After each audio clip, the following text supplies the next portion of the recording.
Thomas Ryan. This is Chino and the Hills. Thanks for joining us for today's episode. Today, I have a very special guest, David Harrison with Paws for Success. David, thanks for joining us today. Thanks for having us. We're honored to be a part of your show. Absolutely. Appreciate it very much. Well, without further ado, why don't you introduce us a little bit, kind of where you grew up, your journey towards coming to the Chino Hills neighborhood. Okay. Well, you know what? I actually grew up in Torrance, California, so about 45 minutes west of Chino Hills. I was employed with the LA County Sheriff's Department, retired in 2017, and that really started our journey towards founding Paws for Success and the great work that all of our volunteers do together here in Chino Hills. One of our board members lives in Chino Hills, and that's what brought us to this fabulous city and this great community. Awesome. So tell us a little bit about Paws for Success in general. What do you guys do? Paws for Success focuses on enhancing the lives of others with disabilities through the use of service dogs. So what we do is we pair them up with dogs that we train to help them with their everyday tasks and to give them a little bit more independence in their lives. So whether it be mobility assistance or psychiatric support, autism support, we offer those services to people in the community. Got it. Now, going back a little bit to your career in the sheriff department, did you work with canines in the department? I did not. Had access to those units, and they're an instrumental tool in what we did. And nowadays, canines in the police departments don't just apprehend criminals, but they are a support to the peers in the department as well as the victims of crimes. And it's amazing how these dogs are so versatile. Interesting. So tell us a little more about the inspiration between us or behind starting Paws for Success. We had a passion for dogs. We started with a detection business, using dogs to find explosives, narcotics, and firearms.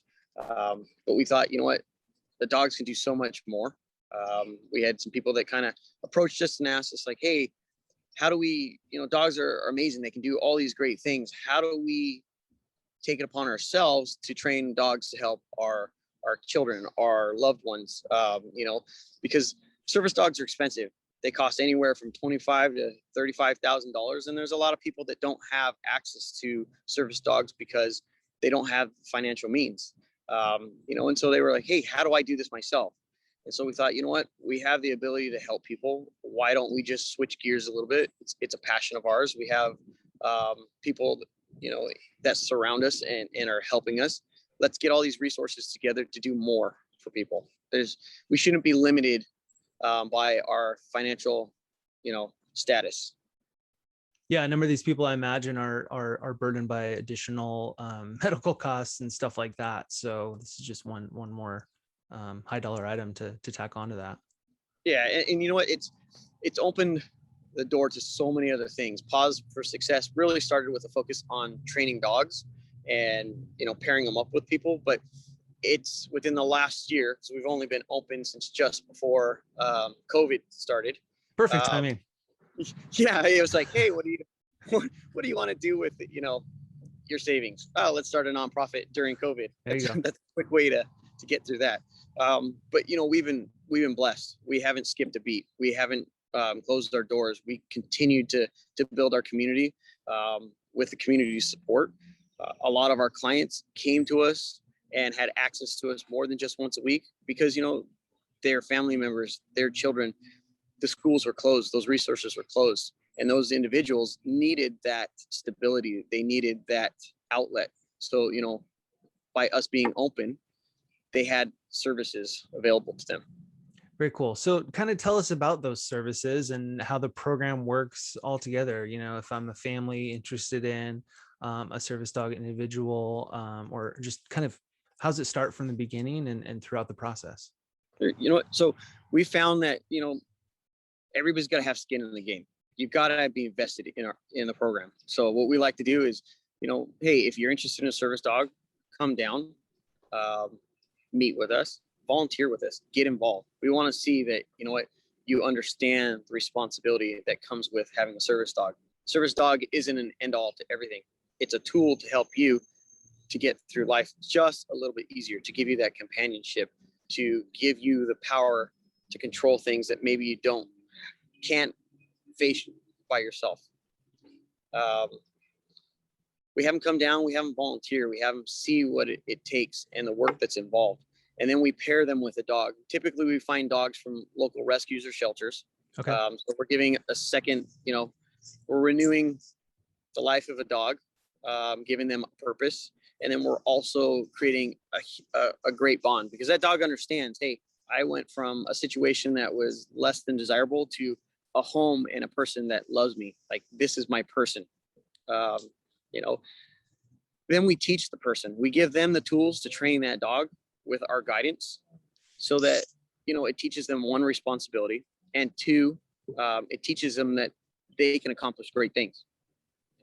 And I learned that when my kids were younger, I wanted them to learn confidence. So we put them in horseback riding lessons. My philosophy or my thought process was, if you can control 1,000-pound animal, you can control anything, and it seemed to work. And so we've kind of implemented that in our program here. We found that it's amazing. The people that are in our program, they're no longer concerned about just them and their problems. Their problems aren't as big as the dogs. You hear them, hey, Dave, you know what? I'm up at 7 o'clock in the morning, when I didn't have a reason to get out of bed. But you know what? I get up because little Fufu needs to go for a walk. Little Fufu needs to go to the restroom. They need to eat. We need to train. We need to do this. We need to do that. It's getting them out into the community. Also, we've got a veteran that's got PTSD. And one of the things he told me is PTSD is probably one of the loneliest feelings that he's ever felt. He doesn't want to go out because he doesn't think people understand him.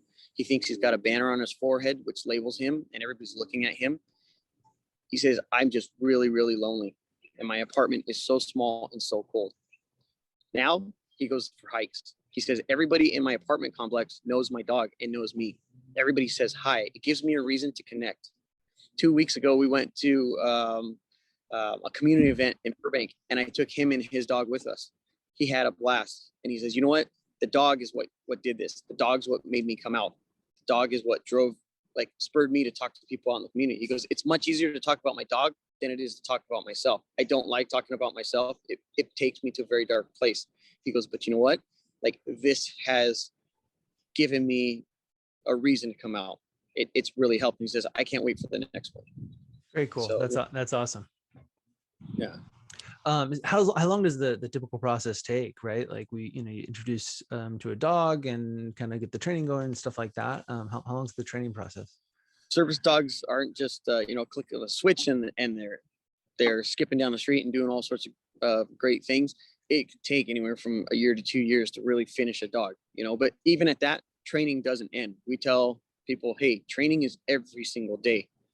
You have to refine your skills. You have to communicate with the dog. You've got to learn, you really have to learn each other. If you've ever worked in a close environment with somebody else, you really aren't a well-oiled machine until you can start thinking for each other and finishing each other's sentences and knowing how the other person works. And, really when that person, cuts to the right, you're right there with them, not because you told each other, but because you're working in unison of each other. And so, we've really got to get past that bonding process and build that rapport so that they can start to function clearly. And just like any other relationship, it's about having clear, solid communication. Keep it simple. Got it.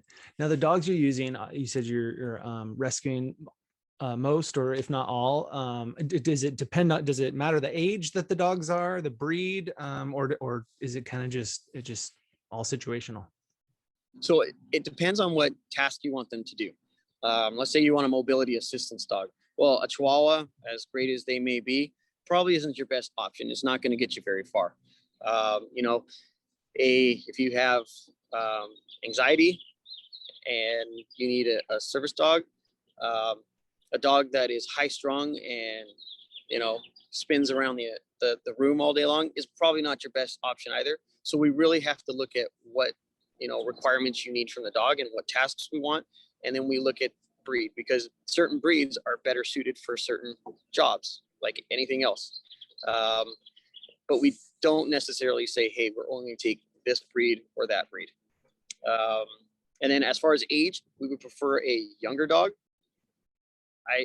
I think something maybe around, a year is probably best to start, kind of get past that puppy phase. Yeah. But doesn't, we don't accept puppies. Right now we have, I believe, 3 puppies in our program. You just deal with that puppy stage just a bit. But we typically don't like to get older dogs, just because we want to have a dog that's going to be with a person for as long as possible. Once they get their dog, that's not just a tool, that's their family member. And we'd like for them to have the dog as long as possible. Yeah, that makes sense. That makes a lot of sense. I was reading on your website. Tell us about some of the other, I guess, events or just like weekly things that you have going on, like the Paws for Reading, the little hikes and walks that you guys do. Kind of tell us about those that are kind of in conjunction with the program. Sure. With COVID, our reading program kind of took a halt, and we haven't started that back up. But we currently do what we call possum walkers. And Wednesday nights, we meet at our facility in Chino Hills, right down the street from City Hall. We walk up English Road over the hill, and we go to English Springs Park, sit by the lake for a couple minutes, take a break, and then walk back. Starts around 6, get back around 7:15. And then we have another event on Wednesday evenings called the Smoke Pit. Smoke Pit is typically an area of a base that'll be overseas, where servicemen and women collect or gather just to kind of relax, have a place where they can be themselves and congregate. So we have a smoke pit at our facility, and it gives veterans an opportunity to gather and be around people that understand the situations that they've gone through. We found that typically, veterans and people with PTSD don't really want to associate in large crowds or large gatherings. And this gives them an intimate place where they don't have to sit there and necessarily talk about their feelings. Just gives them a place to be around people that they understand. Started with veterans, and they kind of said, hey, you know what? Why don't we open the door to law enforcement? Law enforcement, it's goes through many of the same things that we do, and people don't talk about, that, hey, there's people out there that have PTSD from being in law enforcement. They need it just as much as veterans. They need those services. They need to start the conversation also. And then it opened up to all first responders because of COVID. And, you have firemen, you have paramedics, you've got nurses and doctors that are dealing with the same stresses every day. Give them a place to gather. And ultimately, it's opened up to anybody and everybody. We'll never turn a person down. So when our walkers get back, they have an opportunity to have dinner with us, and we host that. And it's amazing. We've got members of the community that show up, and they bring their dogs and they walk with us. We've got our volunteers that show up. We've got our clients and their family members, and it gives some of our clients an opportunity to interact with the community. We have parents that say, hey, Dave, you know what? I don't go out very often with my kid because they're stared at, because people whisper, because they make noises, because you can tell that they're looking at our family, and it's very uncomfortable. In this environment, everybody knows what they're walking into. Everybody is accepted. Mm-hmm. And it's become more than just a group of people walking. It's become a community. And if you're on our facility, they will correct me. No, we're not a community, we're a family here. And that's what we're trying to build. So we're trying to build a group of people that are there for each other, clients that are there for each other and understand what they're going through, parents that are there for each other and understand what they're going through. We're trying to open our doors to other resources. On Saturday, we've got a yoga instructor that's coming in, because dogs are just one aspect of this. Mental health is a huge issue, and everybody needs some type of release. And if we can bring somebody in that possibly can give you another avenue, great. We've got a boxing instructor that's going to come in and work with kids with disabilities and start a program there. So, we're really trying to branch out and offer more services, but still get involved within the community and stay true to our mission. Got it. Speaking of involvement in the community, I want to get to your big event this weekend, but before that, I just want to talk, because we've talked about veterans and then children. What's like, who are your clients, right? Or who are the people that you're working with? Because someone might think, oh, well, I'm not a veteran, maybe this isn't for me, or maybe I'm not a child, maybe this isn't for me. What is it? Everybody? Is that just kind of the avenues that you've come across, or kind of explain that just to clarify that for our listener? We focus on children and veterans, but we have clients that are from all walks of life. We don't just service veterans, and we just don't service children, but they obviously have a close, spot in our heart, and we focus on veterans and children. But we will talk to anybody. The biggest thing that I've learned is that people that need our services just want to know that there's somebody out there that cares. First time I sat down with a veteran that had PTSD, he was very honest with me, and he said, Dave, I've tried all sorts of different avenues, all sorts of different medications and, therapies, and I'm at the end of my rope. And if you can't help me, I don't know where I'm going to be or if I'll be here in a year. And at the end of our conversation, he said, you know what, just knowing that there are people here that never knew me before, but cared enough to open their door to me, I have hope. And I know that I will be here in 1 week to meet you the next time. So, I will never turn our door to somebody that really wants to put in the time and the effort. I won't do the work for anybody, but I will help people. And so will our staff.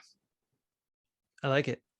So now tell us about your big event this weekend coming up, where it's at, kind of what to expect and all that good stuff.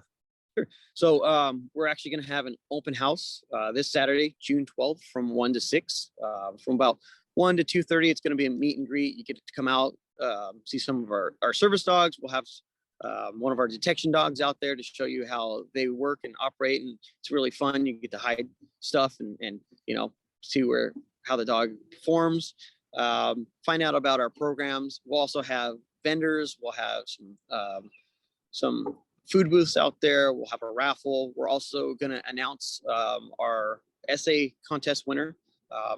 3 weeks ago, we put out to college students and high school students that, hey, we want to start a conversation about mental health. How do we as a community get behind people with mental health, start to end the stigma, and make people see that it's okay and that there's resources out there. So, we've had amazing support from the community and the youth, and they've got behind us. We actually had an entry from Sri Lanka, so that's pretty amazing. Wow. Yeah, and so we want to keep that momentum. At 2:30, we're going to have a panel of speakers that are going to come out. We've got 2 veterans that have PTSD. They're going to talk about their experiences, what it feels like to have PTSD, what it feels like to deal with people when you have PTSD, and then some of the things that they've done that have helped them and where they are currently in their lives. We're going to have some healthcare professionals out there talking about the healthcare system, some services that are out there, and really just an open conversation, an honest conversation about mental health. We've paired up with Mental Status Clothing. They're a clothing company in Covina, and it was started by a psychiatric nurse who said, you know what, Dave, we've got to be honest. There's kids out there that are dealing with some really, really messed up things, and they don't know where to turn. They feel like they're alone. So he came up with a clothing company that, puts things out there that to you or I, oh, hey, that's cool. But somebody that's really dealing with somebody, that's a message to them. Hey, you're not alone. So, we feel that they're a perfect match for us. And we came up with this idea to have an open discussion in an open forum. Let's start the conversation, and since then we've had support from Illumination Institute in Orange County, and they're a nonprofit that goes around to different schools and deals with high school students and talks about mental health and suicide prevention and giving kids resources and an outlet to talk to people. You know, we've got Resurgence Behavioral Health, which is a rehabilitation center, and they're working with, you know, veterans and people that are dealing with substance abuse, and they're going to be out there and talking about, hey, how does mental health fit into, you know, what they're doing, and how they're trying to help people. You know, we've got Cuff and Clothing that's out there as a big supporter. You know, it's getting these people out there to talk about this and just start the conversation and make something bigger. Chino Hills is a great community to start. You know, you walk around and everybody's friendly, everybody's out there. You know, English Road is a main thoroughfare for all those runners and walkers and bike riders and people with their dogs. You know, Yep. It's a perfect place to start. Most definitely.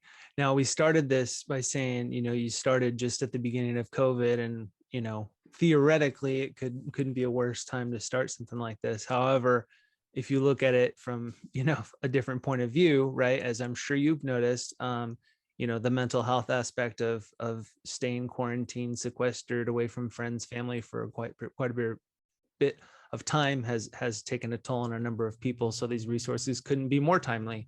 And it sounds like you're going to have a ton of resources out there, you know, both Saturday at the open house and, you know, and beyond. So that's pretty awesome. Right. You know what? And I think the biggest thing is you have to put one foot in front of the other in order to get change, in order to make progress. And, you know, the biggest thing that I can say is, if this appeals to you on one level or the other, but you're apprehensive about showing up, the biggest hurdle is going to be putting one foot in front of the other, getting in the car and coming down. Walk on the property and just trust that you're there for a reason. You know, come find me if you need somebody to talk to. There are going to be a lot of people there. You know, we'll have Misfire.vet there, and they deal with the family members of veterans. And you know what? They're there to talk, no matter whether you're a veteran or not. They have resources, and they're there to help you. Awesome. How can people best get in contact with you, whether it's social media, email, phone? What's the best way to get in contact with you guys? So go to our website. We've got our email on there. We've got a direct link on there. We've got our office number on there. Call, text, write. You know, reach out to us. We will get back to you. And probably the email, or I'm sorry, the website is? Yes. So if you go to www.pawsforsuccess.org, and it's the number 4, we'll have our number, and we'll have our email on there.